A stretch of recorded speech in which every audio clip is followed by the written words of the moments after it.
Hi there, ladies and gentlemen, and welcome to today's market outlook. For the record, today's date is the 11th of December. I just briefly want to show you a new exciting project that has been launched now and can finally say litcapital.co.uk is up and running. Be sure to check out the new website and you can register for free to gain access to our Education Academy, where there is lots of useful information and tips to help beginners to get started in the Forex markets. Just to break it down, we posted a video on YouTube about a week ago on Sunday. The video was 3 minutes long, and by the next day, if you followed the content of the video, you would have been able to catch 130 pips. If you're watching this on YouTube, be sure to hit the subscribe button and press the bell to get notifications on when we post any new trade setups. Now, let's take a look at what Jacob has for the week. Thanks, Ad. Hi, guys. Hope you're well. We're just going to give you a weekly market update, going through some of the pairs. If you guys are followed in the Telegram, we was looking at oil this on the Monday, and what we wanted to see was a reaction from this area, and we actually caught a reaction here. And with the latest news coming out just now, which was, if you go on the economic calendar, we had crude oil stock change, which is actually negative. So that's what's given us this dump down back into this area. Overall, I am still bullish on this pair, as it hasn't broken structure yet in my eyes. If it does break past this area, then yeah, we can start to think about, you know, the market retracing lower. But for me, this is still holding the structure. It hasn't been broken. It has taken out the lows of our entry. So I got stopped out at break even. I have opened up another position because it has come back to this area again. The market, as we know, can do that.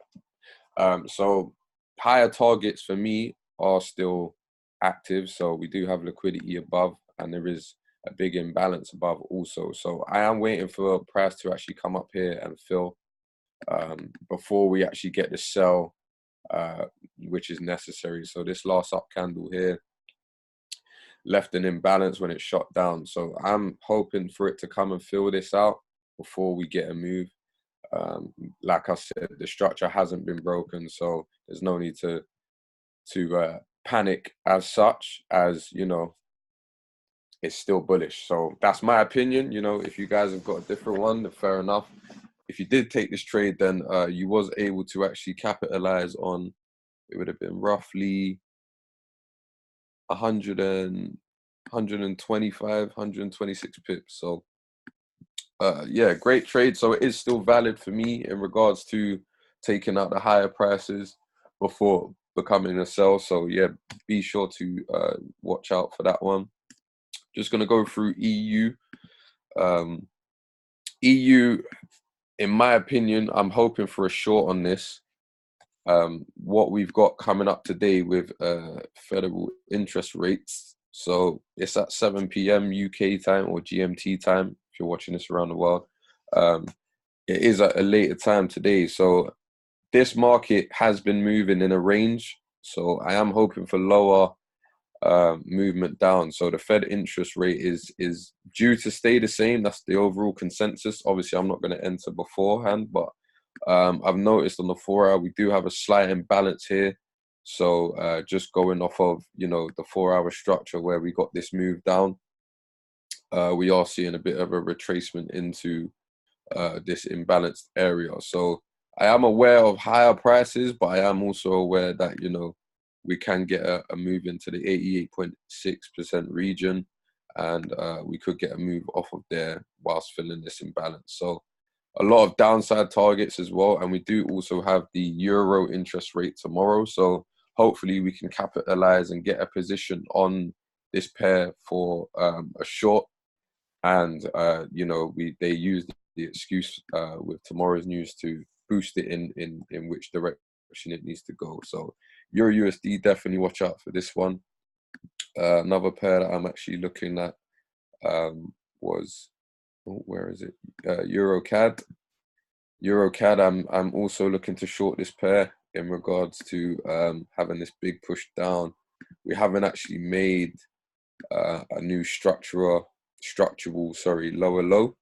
So I'm hoping for a spike into this area in order to clear some of the liquidity below. as overall, you know, we need, there's a lot of liquidity to be taken out. So we got areas here. Let me just, areas here, areas here. So we do have downside targets, and I do anticipate them to be taken out. So I have an alert set. As you can see, I'm looking to play off of this last up candle before this. We had that big spike down. So be patient with this one. This might not be ready for today. We might get this with the euro interest rate news. But yeah, depending on what happens, that's what I'll be looking out for. And finally, the other setup is USD Swiss franc. So I'm not sure if you guys know, you may know, but this actually correlates with Euro USD. It's the inverted one. So if Euro USD is going down, Euro Swiss franc should be a buy. A lot of interest rate decision news as well, with Swiss franc news tomorrow morning. So Swiss franc and Euro is tomorrow. USD is tonight. So it looks to me like it's gearing up for a buy. In order to fill, I would like to come back to this area and fill some of these imbalances that's left. So for me, this area here is important. And as we can see, you know, we had these relatively equal lows. We had one here. It's come back down. It's actually dipped and given us a reaction. So it could be gearing up today for a push higher. So my overall bias on this pair is bearish, but I will not be a bear until these higher areas are filled. So it's been in a bit of a range when you go on a higher time frame. It doesn't really have a real direction, but I do think we can get a push up before seeing lower prices.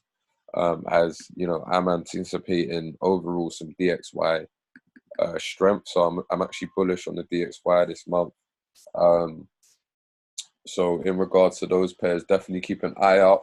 There was a setup for gold, but I'm not going to go through it, as you know, the entries of what exactly I was hoping for didn't really play out. It's a bit choppy with gold, but be sure to watch that also in regards to the USD news, as it will give us some volatility tonight for sure.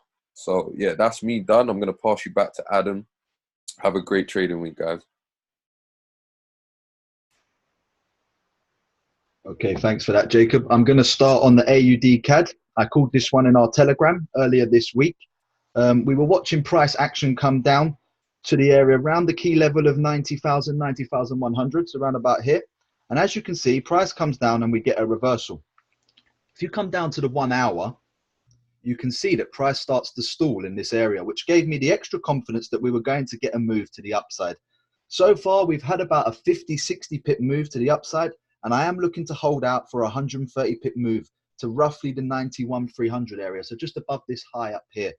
That was the AUD CAD. If I just quickly take you through the NZD Swiss franc. Now, for the NZD Swiss franc, caught a nice move on that last week. We've seen the market trending upwards for quite a while now.